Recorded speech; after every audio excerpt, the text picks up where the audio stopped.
ಸುತ್ತಮುತ್ತಲಿನ ಪರಿಸರವನ್ನು ಸ್ವಚ್ಛವಾಗಿಟ್ಟುಕೊಳ್ಳುವುದು ನಮ್ಮೆಲ್ಲರ ಆದ್ಯ ಕರ್ತವ್ಯ ಹಾಗೂ ಜವಾಬ್ದಾರಿಯಾಗಿದೆ.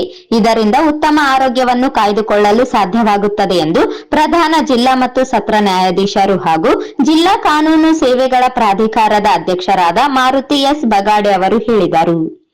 ಅವರು ಸೆಪ್ಟೆಂಬರ್ 27ರ ಶುಕ್ರವಾರದಂದು ನಗರದ ಜಿಲ್ಲಾ ನ್ಯಾಯಾಲಯದ ಆವರಣದಲ್ಲಿ ಜಿಲ್ಲಾ ಕಾನೂನು ಸೇವೆಗಳ ಪ್ರಾಧಿಕಾರ, ಜಿಲ್ಲಾ ವಕೀಲರ ಸಂಘ ಹಾಗೂ ರಾಯಚೂರು ನಗರಸಭೆ ವತಿಯಿಂದ ಸ್ವಚ್ಛತಾ ಸೇವಾ ಅಭಿಯಾನ ಕಾರ್ಯಕ್ರಮದ ಅಂಗವಾಗಿ ಶ್ರಮದಾನ ಕಾರ್ಯಕ್ರಮಕ್ಕೆ ಚಾಲನೆ ನೀಡಿ ಮಾತನಾಡಿದರು. ಆಸ್ಪತ್ರೆಯ ನರ್ಸ್ ಹಾಗೂ ಪೌರ ಕಾರ್ಮಿಕರ ಕಾರ್ಯ ಮೆಚ್ಚುವಂತದ್ದು. ಅವರನ್ನು ನಿರ್ಲಕ್ಷ್ಯ ಮಾಡದೆ ಅವರ ಕಾರ್ಯಕ್ಕೆ ಸಾಥ್ ನೀಡಬೇಕು. ಪೌರ ಕಾರ್ಮಿಕರು ಹಾಗೂ ನರ್ಸ್ಗಳು ತಮ್ಮ ಕಾಯಕ ನಿಲ್ಲಿಸಿದರೆ ಜನರು ಹಾಗೂ ನಗರಗಳ ಗತಿ ಅಧೋಗತಿಯಾಗುತ್ತದೆ. ಸಾರ್ವಜನಿಕರು ತಮ್ಮ ತಮ್ಮ ಸುತ್ತಮುತ್ತಲಿನ ಪರಿಸರವನ್ನು ಸ್ವಚ್ಛವಾಗಿಟ್ಟುಕೊಳ್ಳಬೇಕು.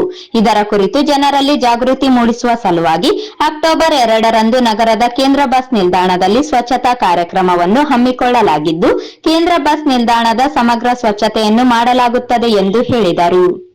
ಗಜಮುಖನೇ ಗಣ ಸರ್ ಸ್ವಲ್ಪ ಪತ್ರ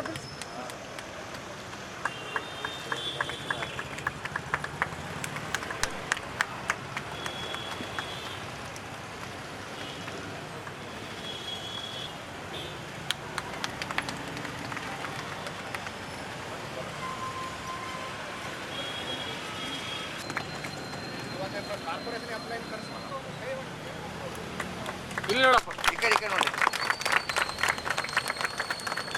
ಅಣ್ಣ. ಇವು ಸಾಮಾನ್ಯವಾಗಿ 2 ವಿಂಗ್ಗಳನ್ನ ನಾವು ಅಭಿನಂದಿಸಬೇಕಾಗ್ತದೆ. ನೋಡ್ಲಿಕ್ಕೆ ಅವರು ಜನರಿಗೆ ಕ್ಷುಲ್ಲಕವಾಗಿ ಕಾಣಿಸ್ಬೋದು, ಆದರೆ ಅವರ ಪಾತ್ರ ನಮ್ಮ ಜೀವನದಲ್ಲಿ ತುಂಬ ಮಹತ್ವದ್ದಾಗಿದೆ. ಅವರು ಯಾರಂದ್ರೆ ಸಾಮಾನ್ಯವಾಗಿ ಆಸ್ಪತ್ರೆಯ ನರ್ಸ್ಗಳು, ವಾರ್ಡ್ ಬಾಯ್ಗಳು. ಅವರು ರೋಗಿ ಏನು ಮಾಡಿದ್ರು ನೆನೆಸೋದಿಲ್ಲ, ಅದನ್ನು ಸ್ವಚ್ಛತಾ ಮಾಡ್ತಾರೆ. ಆದರೆ ಅವರ ಹುದ್ದೆ ಭಾಳ ಕೀಳುಮಟ್ಟದ್ದು. ಅದೇ ರೀತಿ ಪೌರ ಕಾರ್ಮಿಕರು, ಸ್ವಚ್ಛತಾ ಕಾರ್ಮಿಕರು ಏನಿದ್ದಾರೆ, ಅವರಷ್ಟು ಪವಿತ್ರತೆ ಉಳ್ಳ ಜನ ಯಾರೂ ಇಲ್ಲ. ಅವರಷ್ಟು ಸೇವೆಯ ಭಾವನೆ ಹೊಂದಿರುವಂಥ ಜನ ಯಾರೂ ಇಲ್ಲ. ನೋಡಿದರೆ ಏನಾದರೂ ಮಾಡಿದರೆ ಪೌರ ಕಾರ್ಮಿಕನ ಅಥವಾ ಕಸ ಹುಡುಗವನ್ನ ಈಗ ನಾವು ನಿರ್ಲಕ್ಷ್ಯಕ್ಕೆ ಮಾಡ್ತಾ ಇದ್ದೀವಿ. ಯಾವತ್ತೋ ಒಂದಿನ 8 ದಿನ ಡೆಲ್ಲಿಯಲ್ಲಿ ಪೌರ ಕಾರ್ಮಿಕರು ಸ್ಟ್ರೈಕ್ ಮೇಲೆ ಹೋದಾಗ ಸಂಪೂರ್ಣ ಡೆಲ್ಲಿ ಕಬ್ಬೆದ್ದು ವಾಸನೆ ಬರ್ತಾ ಇತ್ತು. ಹೀಗಾಗಿ 24 ಗಂಟೆ ಒಳಗೆ ಪೌರ ಕಾರ್ಮಿಕರ ಬೇಡಿಕೆಗಳನ್ನು ಈಡೇರಿಸಲು ಸರ್ಕಾರ ಮುಂದೆ. ಹಾಗಾಗಿ ನಾವು ಪೌರ ಕಾರ್ಮಿಕರನ್ನ ಕೀಳು ಮಟ್ಟದಲ್ಲಿ ಕಾಣದೆ ಅವರನ್ನು ನಾವು ಗೌರವಯುತವಾಗಿ ನೋಡ್ಕೊಳ್ಬೇಕಾಗ್ತದೆ. ರಸ್ತೆಯಲ್ಲಿ ಪ್ಲಾಸ್ಟಿಕ್ಗಳನ್ನು ಎಲ್ಲಿ ಬೇಕಾದಲ್ಲಿ ನಾವು ಒಗಿತಾ ಇದ್ವಿ. ಗುಟ್ಕಾ ತಿಂದು ಎಲ್ಲೋ ಉಗುಳ್ತೀವಿ. ನಮ್ಮ ಮನೆಯಲ್ಲಿ ಉಗುಳಲ್ಲ, ಬೇರೆಯವ್ರ ಮನೆ ಮುಂದೆ ಉಗುಳ್ತೀವಿ. ಅಕ್ಕಪಕ್ಕದ ಅಲ್ಸೇಷನ್ ನಾಯಿಗಳು ಬಂದು ಬೇರೆಯವ್ರ ಮನೆ ಮುಂದೆ ಏನೇನೋ ಮಾಡಿ ಹೋಗ್ತಾರೆ. ಅದನ್ನು ಸ್ವಚ್ಛ ಮಾಡೋರು ಯಾರು?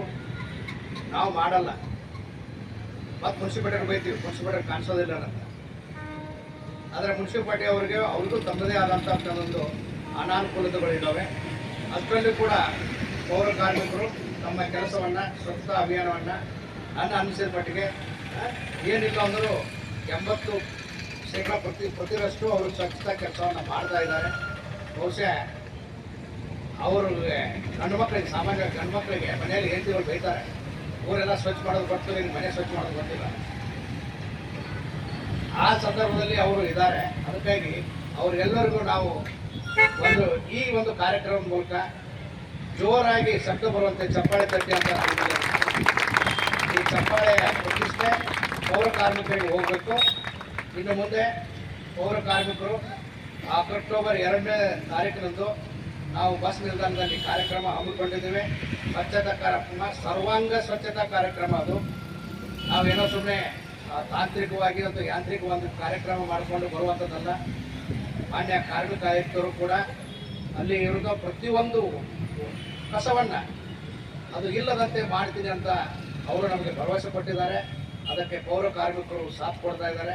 ನಾವು ಕೂಡ ಊರಿನ ಸಾರ್ವಜನಿಕರು ಅಲ್ಲಿ ಬಂದು ಭಾಗವಹಿಸಿ ಅದನ್ನು ಆ ಒಂದು ಕಾರ್ಯಕ್ರಮ ಯಶಸ್ವಿ ಮಾಡಬೇಕು ಅಂತ ತಮ್ಮೆಲ್ಲ ಕೇಳಿಕೊಂಡು 12 ಮಾತುಗಳನ್ನು ಮುಗಿಸ್ತೇನೆ. ಜೈ ಹಿಂದ್, ಜೈ ಹಿಂದ್.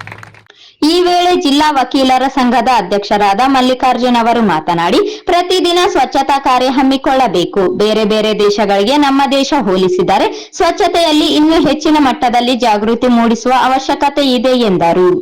ಎಲ್ಲ ಸ್ವಚ್ಛತೆಯನ್ನು ಕಾಪಾಡಿಕೊಂಡು ನಾವು ಹೋಗಬೇಕು. ಇದು ಪ್ರತಿದಿನ ಮುನ್ಸಿಪಾಲಿಟಿ ಒಬ್ಬರೇ ಮಾಡಕ್ಕೆ ಸಾಧ್ಯ ಇಲ್ಲ. ನಾವು ಸದ್ಯ ಅದನ್ನ ಅರ್ಥ ಮಾಡಿಕೊಂಡು ಕಸ ಎಲ್ಲಿ ಹಾಕಬೇಕು ಅದನ್ನ ವಿಂಗಡಣೆ ಮಾಡಿ ಮಂದಿ ಅಡ್ಡಾಡಂತ ಅಲ್ಲಿ ಹಾಕಬೇಕು. ಇವೆಲ್ಲ ನಾವು ಮೈಗೂಡಿಸ್ಕೋಬೇಕು ಅಂತ ನನ್ನ ಪ್ರಾರ್ಥನೆ. ಮತ್ತು ಬೇರೆ ದೇಶಗಳಿಗೆ ನಮಗೆ ಕಂಪೇರ್ ಮಾಡಿದ್ರೆ ಬಹಳ ಹಿಂದುಳಿದಿವಿ ನಾವು ಸ್ವಚ್ಛತಾ ಕಾರ್ಯಕ್ರಮದಲ್ಲಿ. ಯಾಕಂದರೆ ಕೆಲವು ಕಂಟ್ರಿಯಲ್ಲಿ ಉಗುಳೋದಾಗಲಿ ನಮ್ಮ ಕಾಗದ ಎಸೆಯೋದಾಗಲಿ ಅದಕ್ಕೆ ಭಾರಿ ಪೆನಾಲ್ಟಿ ಇದೆ. ನಮ್ಮಲ್ಲಿ ಇಲ್ಲ ಇದು. ಗುಟ್ಕ ಹಾಕ್ಯಂದು ಇಲ್ಲೇ ನಮ್ಮ ಪ್ರಿಮೈಸಸ್ನಲ್ಲಿ ಉಗುಳ್ತಾರೆ ಅಂತ ತಾವು ಅದನ್ನು ನಿರ್ಬಂಧನ ಆಗಬೇಕು. ತಾವು ಮನಸ್ಸಿಗೆ ತಗೊಂಡು ಇಲ್ಲಿ ನಾವು ಸ್ವಚ್ಛತೆಯನ್ನು ಕಾಪಾಡ್ತೀವಿ ಅಂತೇಳಿ ಪ್ರತಿಜ್ಞೆ ಮಾಡಬೇಕು ಈ ಸಂದರ್ಭದಲ್ಲಿ ಅಂತ ಹೇಳಿ ನನ್ನ ಅಧ್ಯಕ್ಷ ಭಾಷಣ. ಇದೇ ಸಂದರ್ಭದಲ್ಲಿ ಪ್ರಧಾನ ಕೌಟುಂಬಿಕ ನ್ಯಾಯಾಧೀಶರಾದ ಶ್ರೀಕಾಂತ್ ಎಸ್ವಿ, ಎರಡನೇ ಹೆಚ್ಚುವರಿ ಜಿಲ್ಲಾ ಮತ್ತು ಸತ್ರ ನ್ಯಾಯಾಧೀಶರಾದ ಹತ್ತಿಕಾಳ್ ಪ್ರಭು ಸಿದ್ದಪ್ಪ, ಹಿರಿಯ ಶ್ರೇಣಿ ದಿವಾನಿ ನ್ಯಾಯಾಧೀಶರು ಹಾಗೂ ಜಿಲ್ಲಾ ಕಾನೂನು ಸೇವೆಗಳ ಪ್ರಾಧಿಕಾರದ ಸದಸ್ಯ ಕಾರ್ಯದರ್ಶಿಗಳಾದ ಎಚ್ಎ ಸಾತ್ವಿಕ್ ಸೇರಿದಂತೆ ಇತರೆ ನ್ಯಾಯಾಧೀಶರು ಹಾಗೂ ನ್ಯಾಯಾಲಯದ ಸಿಬ್ಬಂದಿಗಳು ಇದ್ದರು.